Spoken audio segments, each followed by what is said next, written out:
तो कक्षा 9 में आगे का कुछ सवाल समझने से पहले एक छोटी सी चीज़ समझना जरूरी है। जैसे वर्ग और वर्गमूल के बीच में संबंध क्या होता है।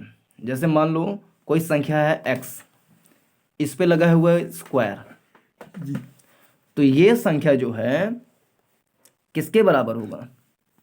ये संख्या मान लो y के बराबर होगा। मान लो x स्क्वायर बराबर y है, तो x बराबर क्या होगा। अगर मान लो एक्स स्क्वायर बराबर वाई है तो इसको हम लिख सकते हैं x बराबर रूट में y। ऐसा क्यों? ऐसा ही इसलिए क्यों है क्योंकि यहाँ पे हम कर सकते हैं दोनों पक्षों में स्क्वायर रूट लगाने पर। यहाँ पे लिख सकते हैं दोनों पक्षों में स्क्वायर रूट लगाने पर। अब दोनों पक्षों में स्क्वायर रूट लगाए तो हमने क्या किया, एक्स स्क्वायर था इस पर भी स्क्वायर रूट लगा दिए, वाई था इस पर भी स्क्वायर रूट लगा दिए। अब कोई संख्या जो कि स्क्वायर में है और उसके ऊपर स्क्वायर रूट लगा हुआ है तो स्क्वायर से स्क्वायर रूट कट जाता है, तो x बराबर हो गया रूट वाई। ठीक है, तो कोई भी दो संख्या अगर इस तरीके से है तो उसके बीच में ये संबंध होता है। और किसी भी संख्या के ऊपर स्क्वायर लगा हुआ है अगर, तो अगर इस पक्ष में हम y में कुछ परिवर्तन करना चाहते हैं तो 1/2 के रूप में होगा। जैसे रूट का मतलब होता है या खाली रूट का मतलब होता है 1/2। 1/2। घात जो है 1/2 के रूप में, घातांक 1/2 होगा। 1/2 लिखने हाँ। से और इसका सही तरीका क्या है कि यहाँ पर 2 लगा देना, यहाँ पर 2 लगाया जाता है। जैसे मान लो कि यहाँ पे एक्स स्क्वायर बराबर वाई था तो एक्स बराबर यहाँ पे स्क्वायर रूट वाई लिखा जाएगा, स्क्वायर रूट वाई ना। अगर मान लो यहाँ पर लिखा हुआ है एक्स बराबर वाई क्यूब, मान लो ये लिखा हुआ है तो यहाँ पर y के ऊपर घातांक 3 लगा हुआ है क्यूब है। तो अगर हम y को वैसे ही रहने देंगे तो यहाँ पर लग जाएगा, इसके ऊपर भी रूट लगेगा, इसके ऊपर भी रूट लगेगा, लेकिन यहाँ पर 3 लिख उठेगा। और जिस पे यहाँ पर 3 लिखा हुआ है इसका मतलब हो सकता है क्यूबिक रूट, इसको बोलते हैं क्यूबिक रूट या क्यूब रूट बोल लें, क्यूब रूट बोलते हैं इसको। और जहाँ पर 2 वाला होता है रूट उसको बोलते हैं स्क्वायर रूट, स्क्वायर रूट। तो रूट मतलब होता है जड़, जड़ मतलब होता है मूल। तो मूल जो होता है वो वर्ग का भी मूल हो सकता है, वर्गमूल हो सकता है और घनमूल भी हो सकता है। ऐसे बहुत सारे घातांकों के मूल हो सकते हैं। तो मूल कैसे निकलेगा, अब इसको एक तरीके से और व्यक्त कर सकते हैं। जैसे यहाँ पर y रहने दिए तो x की घात 1/3 के रूप में भी व्यक्त कर सकते हैं। अब ये चीज़ समझ में अगर आ गया होगा तो आगे का सवाल समझ में आएगा। जैसे एक सवाल यहाँ पे लिखा हुआ है, पहला 25 की घात -1/3 गुणे क्यूबिक रूट 16। कहाँ यहाँ पहुँच गए। तो ये समझ में आएगा फिर आगे। जैसे 25 की घात -1/3 है, फिर गुणे लगा हुआ है और 16 यहाँ पे 3 लिखा हुआ है। तो ये नहीं कर देंगे कि इसको 4 कर दिए क्योंकि यहाँ पर 2 नहीं लिखा हुआ है। अगर 2 होता तो 2 का जोड़ा बना करके हम इसको वर्गमूल निकाल लेते हैं, लेकिन ये घन मूल है, 3 लगा हुआ है। तो पहले ही बताएं कि अगर कोई संख्या x है इस पे ऊपर क्यूबिक रूट लगा हुआ है, क्यूब रूट लगा हुआ है, तो इसको हम लिख सकते हैं x की घात 1/3 के रूप में। अर्थात ये 25 की घात -1/3 ये हो गया, गुणे इसको लिख सकते हैं 16 की घात 1/3 जी। अब बताए थे जैसे मान लो कि कोई गिनती है a, इसके ऊपर लगा हुआ है b, ठीक है, और दूसरा संख्या है b यानी आधार c है मान लो, और इसके ऊपर लगा हुआ है घातांक b ही। यानी घातांक अगर सेम हो, आधार अलग अलग हों, तो आधारों का गुणा करके पूरे के ऊपर घातांक लगा देते हैं। तो ये था अपना फार्मूला जी। इसी को इसमें पुट करेंगे तो घातांक सेम है, घातांक सेम है, -1/3 चिन्ह का परिवर्तन है, वैसे घातांक सेम है। तो इसको लिख सकते हैं 25 गुणे 16, या ऐसे लिखे -1/3 इसको लिख दें, इसको लिख दें 16 घात 1/3। तो ये तो निकलेगा नहीं, क्योंकि ये स्क्वायर तो है नहीं, स्क्वायर रूट है, मतलब क्यूब रूट है। तो ये सूत्र तो इसमें काम करेगा नहीं, क्योंकि घातांक जो है अलग अलग हैं। तो ये सूत्र इसमें हो जाएगा फेल। इसको कर सकते हैं, जैसे 16 की घात 1/3 रहने दिए, ये 25 की घात -1/3 है। अगर मान लो कोई संख्या है x, इसकी घात माइनस में लिखा हुआ है a, तो इसको हम लिख सकते हैं 1/x की घात a, इस रूप में। तो यहाँ पे गुणा लगा है, इसको लिख सकते हैं 1/25 की घात 1/3। ठीक है। अब इसको लिख दिया 16 की घात 1/3 बटे 25 की घात 1/3। तो ये दोनों के ऊपर 1/3 है, यानी कोई संख्या ऊपर a है और नीचे b है, और दोनों के ऊपर घात सेम सेम है मान लो, तो इसको लिख सकते हैं a/b पूरे घात c, यानी 16/25 पूरे घात 1/3। 16/25 पूरे घात 1/3। अब 16 को चेंज किए, तोड़े मान लो, टुकड़े में किए इसको, तो लिख सकते हैं 2 × 2 × 2 × 2 दूनी 4 दूनी 8 दूनी 16, इस फॉर्म में तोड़ सकते हैं इसको। और 25 को लिख सकते हैं 5 × 5 के रूप में, और पूरे घात 1/3। इसको 3 तक जोड़ा बनाए, क्योंकि यहाँ पे 1/3 के रूप में कुछ मिल रहा है इधर, तो 3 का जोड़ा बना दिए, तो 2 घात 3 लिख सकते हैं, इसको × 2, और ये हो गया 5 की घात 2 पूरे घात 1/3।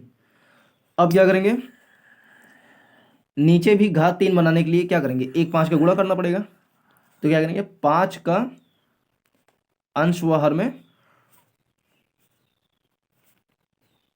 गुणा करने पर, 5 का गुणा क्यों कर रहे हैं, ताकि ये 5 क्यूब बन जाए।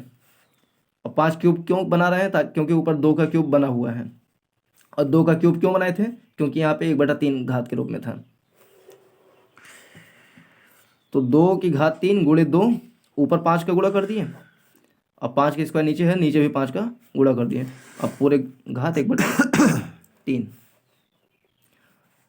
तो ये हो जाएगा 2 की घात 3, और ये हो जाएगा 5 दूनी 10, और ये हो जाएगा 5 की घात 3 पूरे घात 1/3। अब देखो, इसको लिख सकते हैं 2 की घात 3 है इस पे, और नीचे है 5 की घात 3 × 10, और इन पूरे के ऊपर हो गया घात 3, और इस पूरे के ऊपर हो गया घात 1/3। जैसे नीचे ऊपर a है, नीचे b है, और इस पर भी घात c है, इस पर भी घात c है, तो लिख सकते हैं a/b पूरे घात c, इस रूप में। तो इस पे भी 2 घात 3 है, इस पे भी 5 घात 3 है, तो इसको लिख दिए 2/5 पूरे घात 3 × 10, ये था है, और इस पूरे के ऊपर 1/3 घात लगा हुआ है। अब एक फार्मूला फिर से लग जाएगा कि मान लो कोई संख्या a, इस पे घात लगा हुआ है b, और दूसरी, या घात नहीं भी लगा हुआ है, दूसरी संख्या है b, इस पूरे के ऊपर घात मान लो लगा हुआ है c, तो इसका मतलब होता है a की घात c × b की घात c। ठीक है। अब ये सूत्र इसमें लग जाएगा, ये एक संख्या, ये एक संख्या है, इस पर घात लगा हुआ ये, तो इसका क्यूब या क्यूब रूट, इसका क्यूब रूट, यानी 2/5 की घात 3 ये पहले से था, तो इसकी घात कर दिए 1/3, और 10 की घात भी हो जाएगा 1/3। अब ये इससे कट जाएगा, एक सूत्र फिर से यहाँ पर लग जाएगा कि कोई संख्या a, इस पे घात लगा हुआ है b, और इस पे भी घात लगा हुआ है c, तो इसका मतलब हो जाता है a की घात b × c। तो 2/5 की घात 3 × 1/3 × 10 की घात 1/3। अब 3 से 3 कैंसिल हो जाएगा, तो खाली बचेगा 2/5 × 10 की घात 1/3, ये हो जाएगा अपना आंसर। अगला एग्जाम्पल है √4 की घात -7 × √2 की घात -5। तो इसको लगाने के लिए घात जब भी माइनस में रहे तो इसको बटे के रूप में बना सकते हैं। जितना फार्मूला है साइड में लिखते चलेंगे तो फार्मूला का इस तरीके से रिवीजन भी होता जाएगा। ए की घात अगर माइनस बी है तो इसको लिख सकते हैं 1/a की घात b। सिंस ये होता है इसलिए हमने यहाँ पर क्या लिखा है, 1/√4 की घात प्लस में 7 इंटू 1/√2 की घात माइनस में माइनस 5, का है माइनस में? सॉरी 5 प्लस में 5 होगा। ठीक है, अब 1/, इसके ऊपर 2 3 4 कुछ लिखा नहीं हुआ है तो इसको 2 मान के चलते हैं। अगर ये घन मूल होता तो 3 लिखा होता है, या कुछ और भी मूल होता तो वो संख्या लिखी होती है। अगर कुछ नहीं लिखा है तो इसको वर्गमूल मान कर चलते हैं। यानी हम लिख सकते हैं 4 की घात 1/2 और इस पर घात लगा हुआ है 7 गुणे 1/2 की घात 1/2, इस पे घात लगा हुआ है 5 बराबर 1/4 को क्या लिख सकते हैं, 2 गुणे 2, 4 को लिख सकते हैं 2 गुणे 2 और इस पे घात लगा हुआ है 1/2 पूरे और घात इस पूरे घात लगा हुआ है 7/7 इंटू 1/2 घात 1/2 पूरे घात 5,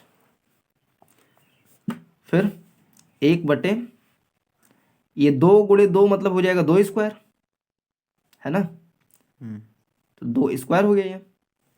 इसके ऊपर लगा हुआ है घात 1/2, है ना, और इस पूरे के ऊपर लगा हुआ है घात 7, यही तो, गुणे 1/2 की घात 1/2, इस पे घात 5। अब 1/2 की घात 2 गुणे 1/2 हो जाएगा ये, और इस पर घात हो जाएगा 7। ठीक है, यानी जब भी a की घात b की घात c की घात d इस रूप में हो तो इसको इस तरीके से तोड़ते जाएंगे, a की घात b गुणे c, इस पे घात d। अगले लाइन में a की घात bc, फिर इसका गुणा कर देंगे d में, इस रूप में तोड़ते जाएंगे। ठीक ना, इंटू 1/2 की घात 1/2 की घात 5, आगे 1/, ये 2 से 2 कैंसिल हो जाएगा तो खाली 2 रह जाएगा, 2 की पावर 7 इंटू 1/2 की घात 1/2 की घात 5। अब इसके बाद से है जुगाड़, क्या करेंगे, 2 की घात 1/2 जिसको हम √2 भी बोल सकते हैं, ये समझने के लिए √2 लिखा हुआ है, ठीक ना। 2 की घात 1/2 को अंश व हर में गुणा करने पर, इसका मतलब होता है परमेयीकरण, फैक्टराइजेशन बोलते हैं इसको, ठीक ना। जब भी √2 या रूट या घन टाइप का कोई चीज है उसका ऊपर नीचे जब गुणा करते हैं तो उसका मतलब होता है परमेयीकरण। इस शॉर्ट में इधर लिख दें, परमेयीकरण करने पर, परमेयीकरण करने पर, या ऐसे भी लिख सकते हैं 2 की घात 1/2 का परमेयीकरण करने पर। परमेयीकरण की क्रिया मतलब ही होता है कि अंश व हर में किसी संख्या का गुणा किया जा रहा है, और खास करके रूट का गुणा किया जा रहा है। तो करें, तो ऊपर है 1, तो इसमें कर दिए 2 की घात 1/2 का गुणा बटे, नीचे है 2 की पावर 7 इंटू 2 की घात 1/2 की घात 5, और नीचे भी गुणा कर दिए 2 की घात 1/2 का। अब इससे कट जाएगा तो सेम वही संख्या आ गई, लेकिन ये क्यों किया गया उसके पीछे है जुगाड़। इसका इसमें गुणा किया तो 2 की घात 1/2 हो जाएगा बटे ये 2 की घात 7। अब देखो ये आधार जो है, आधार क्या है, बराबर है। अभी इसको देखो क्या लिख सकते हैं, 2 की घात 5/2 लिख सकते हैं इसको, है ना, और ये है 2 की घात 1/2। जब आधार बराबर हो, यानी इधर भी हो a हो, इधर भी a हो, और घातांक अलग अलग हो, ये b हो ये c हो, और इसका गुणा हो रहा हो, तो इसका मतलब हो जाता है a की घात b प्लस c। ठीक है, तो इसमें इन दोनों को जोड़ लेंगे, इन दोनों को जोड़ लेंगे, तो 2 की घात 1/2 बटे 2 की घात 7 गुणे आधार है वही 2, इसकी घात 5/2, 6/2। 5 गुना 5/2 और 1/2। तो ये जाएगा 2 की घात 1/2 बटे 2 की घात 7 इंटू 2 की घात 6/2। लिख दो, छोड़ दो। तो 2 की घात 1/2 बटे 2 की घात 7 गुणे ये जाएगा 3, 2 की घात 3। अब एक संख्या है ए, एक संख्या है दूसरी संख्या भी ए, यानी आधार बराबर हो तो घातांकें जुड़ जाती हैं। तो यही फार्मूला फिर से इस पे अप्लाई हो जाएगा। तो 2 की घात 1/2 बटे 2 की घात 7 + 3, तो 2 की घात 1/2 बटे 10। 2 की घात 10। 10। अब जब आधार बराबर हो, ए ऊपर है और ए नीचे भी है, और दोनों की पावर अलग अलग लगी हुई, इस पर सी लगा हुआ है, इस पर मान लो डी लगा हुआ है, तो इसके लिए क्या फार्मूला हो जाएगा? इसके लिए हम लिख सकते हैं, देखो इसको हम लिख सकते हैं 2 की पावर 1/2 ऊपर, ठीक है ना, और गुणा लगाए, इसको लिख सकते हैं 1/2 की पावर 10, ठीक है। अब यहां पे लिख दिए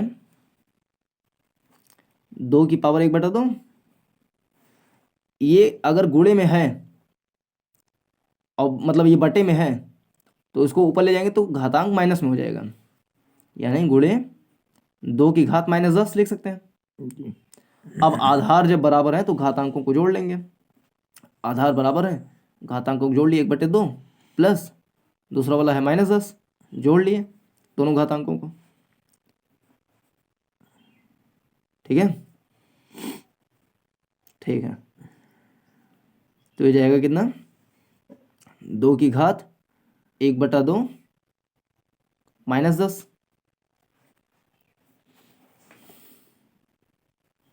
तो 2 की घात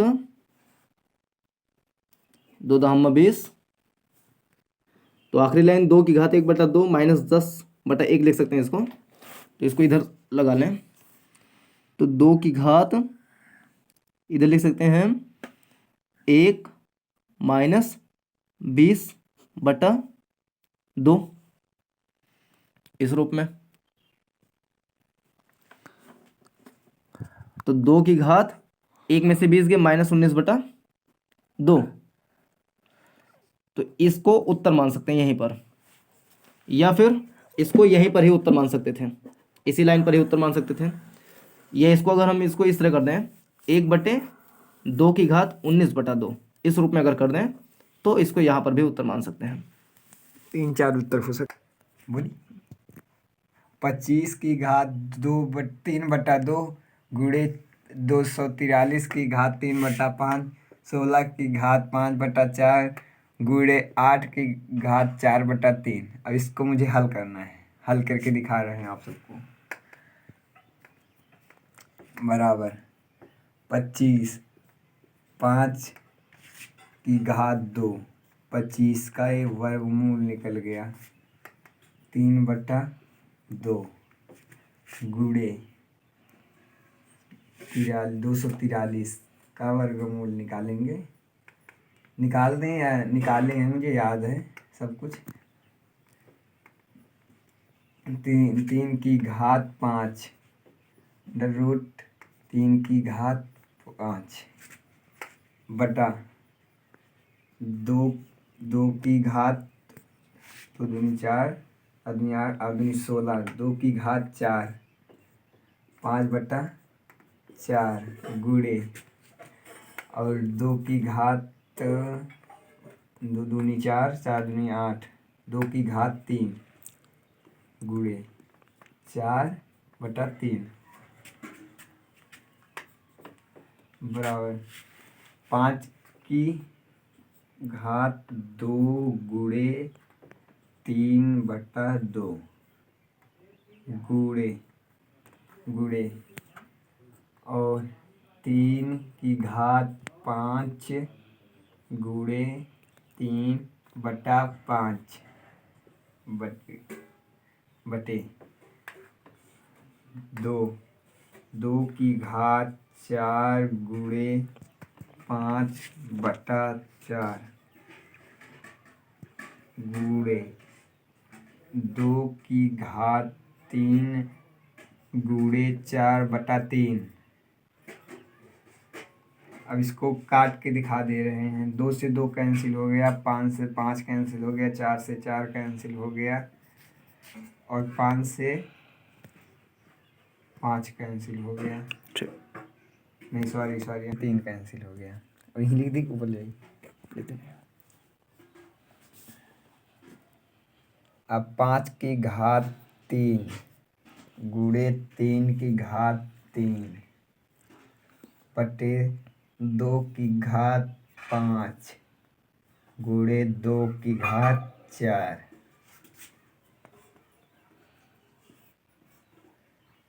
यहाँ पे आई थी।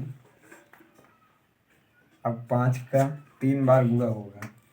5 गुणे 5 गुणे 5 गुणे 3 गुणे 3 गुणे 3 बटा 2 गुणे 2 गुणे 2 गुणे 2 गुणे 2 और गुणे 2 गुणे 2 गुणे 2 गुणे 2। अब 50 25 25 पंचे 125 गुणे 3 त्रिका 9 9 त्रिक 27 बटे 2 गुणे 2 2 दूना 4 4 दूनी 8 8 16 16 दूनी 32 32 गुणे 2 दूनी 4 4 दूनी 8 8 दूनी 16 बराबर। अब इसका गुणा कर लेते हैं। 25 गुणे 27। अब 7 5 35 की 5 हासिल लगा 3 7 दूनी 14 15 16 17 7 हासिल लगा 1 7 एकम 7 1 8 हाथ लगा 1 2 दूनी 4 1 5 और 2 एकम 2 5 7 8 5 13 की 3 हाथ लगा 1 2 1 3 यहाँ आ गया 33 75 बटा 16 32 का गुणा करेंगे 512 आएगा। यही हो जाएगा आंसर।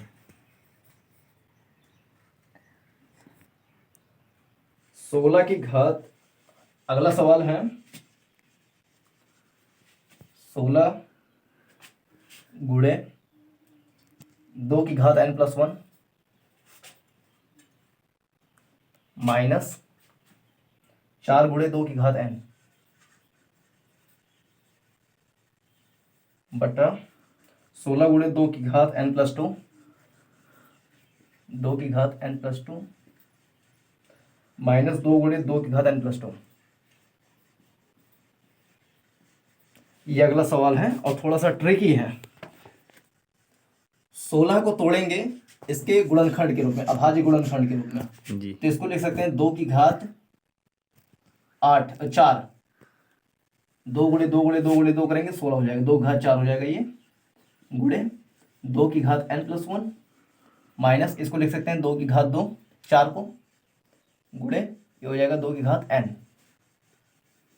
बटे ऐसे इसको तोड़ेंगे तो ये जाएगा 2 की घात 4 गुणे 2n+2 माइनस ये हो जाएगा 2 गुणे 2 की घात n+2। अगले स्टेप में क्या करेंगे कि जैसे ये आधार 2 है इसमें भी आधार 2 है तो इसके घातांकों को जोड़ लेंगे जी। यानी हो जाएगा 2 की घात 4 प्लस n+1 जी। माइनस 2 इसमें भी आधार बराबर है तो घातांक के जुड़ेंगे 2 की घात 2 प्लस n बटा ऐसे ही इसमें हो जाएगा 2 की घात 4 प्लस n+2 माइनस 2 की घातांक हो जाएगी इसमें घातांक कुछ नहीं तो 1 मान लेंगे तो 1 प्लस n+2 क्योंकि अगर यहाँ पर 0 मानेंगे तो इसका मतलब ये पूरा 1 हो जाएगा। अगर कुछ घातांक नहीं तो 1 मान लेंगे इसको जी। तो इसको जोड़ लेंगे 2 ये हो जाएगा 4 1 5 2 की घात 5 प्लस n लिख दें या n+5 लिख दें एक ही बात है माइनस 2 की घात 2 प्लस n बटे 2 की घात 4 2 6 प्लस n माइनस ये जाएगा 2 की घात 3 प्लस n। अब इसी में ही थोड़ा सा है जुगाड़। जुगाड़ ये है कि जैसे 2 की घात 6 प्लस n है, इधर हम जुगाड़ समझा देते हैं पहले। जैसे मान लो कि 2 की घात 6 प्लस n है, तो इसको हम लिख सकते हैं 2 की घात 5 प्लस n इंटू 2 की घात कुछ नहीं, इस रूप में हम लिख सकते हैं। जुगाड़ क्या अगली ही लाइन है, इसको हम अगली लाइन मान लें तो 2 की घात 6 प्लस n को इस रूप में हम लिख सकते हैं जो कि यहाँ पे लिखा हुआ है, और 2 की घात 3 प्लस n जो है, अगर हम इसको तोड़ें तो इसको हम लिख सकते हैं 2 की घात 2 प्लस n इंटू 2, क्योंकि अगर इसको हम जोड़ेंगे 2 की घात 3 प्लस n हो जाएगा। तो इस चीज़ को हम इस रूप में तोड़ दिए। अब वही चीज़ इसमें पुट करते हैं। 2 की घात 6 प्लस n जहाँ पर है उसको हम इस तरीके से लिख देंगे, और 2 की घात 3 प्लस n जो है उसको हम इस तरीके से लिख सकते हैं आराम से। लिखें तो यह गई 2 की घात 5 प्लस n माइनस 2 की घात 2 प्लस n बटे, इसको लिख दिए 2 की घात 5 प्लस n लिख दिए। अब चूंकि यहाँ पे 6 प्लस n था लेकिन हमने 5 प्लस n ही लिखा है, तो यहाँ पर हम लिख सकते हैं इंटू 2 जैसा कि यहाँ पे लिखा हुआ है, माइनस 2 की घात 3 प्लस n को इस रूप में लिखना है तो इस तरीके से लिख सकते हैं 2 की घात 2 प्लस n इंटू 2, और घात 1 लगा देंगे तो एक घातांक के जोड़ के फिर से वही चीज़ हो जाएंगी, तो कोई अंतर नहीं होगा। लेकिन इस तरीके से क्यों लिखे हैं उसके पीछे एक कारण है। कारण ये है कि 2 प्लस 2 की घात 5 प्लस n माइनस 2 की घात 2 प्लस n बटा, इसमें देख रहे हैं कि यहाँ पर 2 है और यहाँ पर भी 2 है, तो हम 2 को ले लेंगे कॉमन। अब इसको कॉमन ले लिए तो इसमें खाली ये वाला बचा, यानी 2 की घात 5 प्लस n बचा, और यहाँ पे माइनस का चिन्ह लगाए। इसमें से 2 कॉमन ले लिए हैं तो 2 की घात 2 प्लस n बच जाएगा, तो यहाँ लिख दे 2 की घात 2 प्लस n। अब ध्यान से देखेंगे तो ऊपर भी यही चीज़ लिखा हुआ है, 2 घात 5 प्लस n माइनस 2 घात 2 प्लस n, और नीचे भी यही चीज़ लिखा हुआ है। तो इसका मतलब ये पूरा पद जो है इस पूरे पद से कैंसिल हो जाएगा, तो ऊपर बच गया 1 और नीचे बच गया 2, यानी हो जाएगा 1/2 आंसर।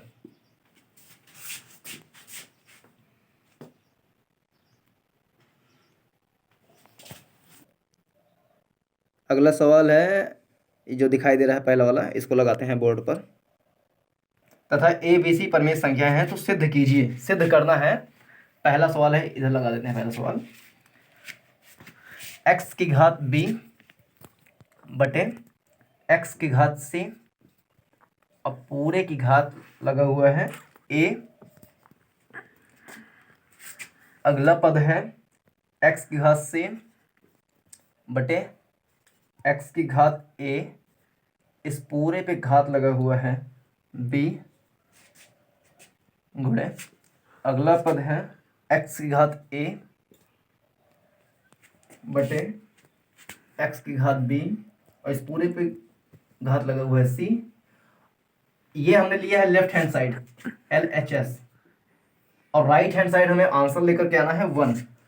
तो कैसे लेकर के आएंगे उसको देखते हैं। सिंपल सा फॉर्मूला है, जैसा कि जानते हैं कि अगर कोई संख्या ऊपर है, मान लीजिए a, इस पर घात लगा हुआ है मान लीजिए b, और नीचे भी कोई संख्या है a, इस पे घात लगा हुआ है मान लो c, यानी जब आधार सेम हो और घातांकें अलग अलग हों और दोनों परिमेय संख्या के रूप में लिखी हुई, तो ऐसी स्थिति में हम क्या कर सकते हैं कि आधार को आधार रहने दिया और घातांकों को घटा दिया। तो ये एक फॉर्मूला होता है, तो इसी फॉर्मूले को इसमें अप्लाई करेंगे। कहाँ नीचे कहाँ? तो इसको लिख सकते हैं x की घात b जी गुणे 1/x की घात c, जी और इस पूरे की घात a इंटू x की घात c गुणे 1/x की घात a, इस पूरे पे घात b और फिर हो गया ये x की घात a गुणे 1/x की घात b, इस पूरे पे घात हो गया c। ये वाला तो फॉर्मूला है। आगे एक फॉर्मूला और जानते होंगे कि मान लीजिए कि 1/a लिखा हुआ है, 1/a की घात b लिखा हुआ है, जी तो इसको हम लिख सकते हैं a की घात माइनस b। अब इस फॉर्मूले का यूज यहां पर करेंगे, x की घात b गुणे x की घात माइनस c, इस पूरे की घात a गुणे x की घात c इंटू x की घात माइनस a की घात b, x की घात a इंटू x की घात माइनस b बी की घात c इक्वल्स। अब जब आधार बराबर हो तो घातांकें जुड़ जाती हैं, तो x b plus minus c और इस पूरे पे घात a इंटू x की घात c प्लस माइनस a की घात b इंटू x की घात a प्लस माइनस b पे घात c। अगला x हो जाएगा b माइनस c पे घात a into x c minus a की घात b into x a minus b की घात c। अब जब इस तरीके से कोई चीज़ लिखा हुआ है, मान लीजिए a की घात b इस पूरे पे घात c लिखा हुआ है, तो इसको हम लिख सकते हैं a की घात b गुणे c के रूप में। ये एक सूत्र होता है, इसका सूत्र का यहाँ पे अप्लाई करेंगे तो इसका गुणा इसमें हो जाएगा। और एक चीज़ और बता दें कि मान लीजिए बाहर कोई a है और इसका गुणा हो रहा है b माइनस c में, तो गणित में पहले ही पार्ट में एक नियम पढ़े थे, प्रसार का नियम, जी यानी डिस्ट्रीब्यूटिव प्रॉपर्टी ऑफ मल्टीप्लिकेशन। उसके हिसाब से इसको हम प्रसार कर सकते हैं a गुणे b माइनस a गुणे c के रूप में। तो ये गणित के गुणा का प्रसार का नियम होता है, तो इसको इसमें अप्लाई करेंगे। x की घात ए बी माइनस सी ए का गुणा b में ए बी हो गया और एक गुणा c में तो सी ए हो गया इंटू ऐसे ही इसमें करेंगे, b का गुणा c में करेंगे तो बी सी हो जाएगा, माइनस a का गुणा b में करेंगे तो ए बी हो जाएगा इंटू x फिर c गुणा a में करेंगे तो सी ए हो जाएगा इंटू माइनस b का गुणा c में करेंगे तो बी सी हो जाएगा। अब आधार बराबर है, जब आधार बराबर होती हैं तो घातांकें जुड़ जाती हैं, तो एक बार आधार x और घातांकों को जोड़ दिए, जैसे ये ए बी माइनस सी ए है, इसमें जोड़ दिए B C minus A B को और इसमें जोड़ दिए सी ए माइनस बी सी को। ब्रैकेट के बाहर माइनस नहीं लगा हुआ है तो अंदर चिन्ह परिवर्तन होगा नहीं, यानी सेम सेम हम ऐसे लिख सकते हैं। अर्थात अगर ए बी इधर प्लस में है इधर माइनस में है तो हम कैंसिल कर सकते हैं, घट जाएगा। सी ए इधर माइनस में है उधर सी ए प्लस में है तो ये भी घट जाएगा, इधर बी सी प्लस में है उधर बी सी माइनस में है तो ये भी घट जाएगा। तो इधर रह गया एक्स और ऊपर सब घट गया, सब घट करके आ गया जीरो।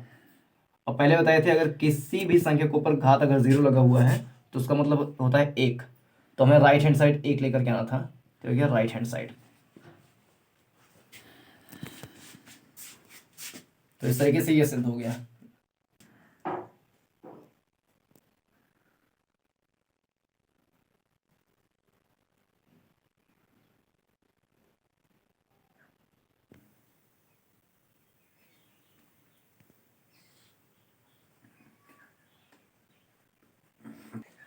अब बचे हुए सवाल जितने हैं वो नेक्स्ट सेशन में चलेगा।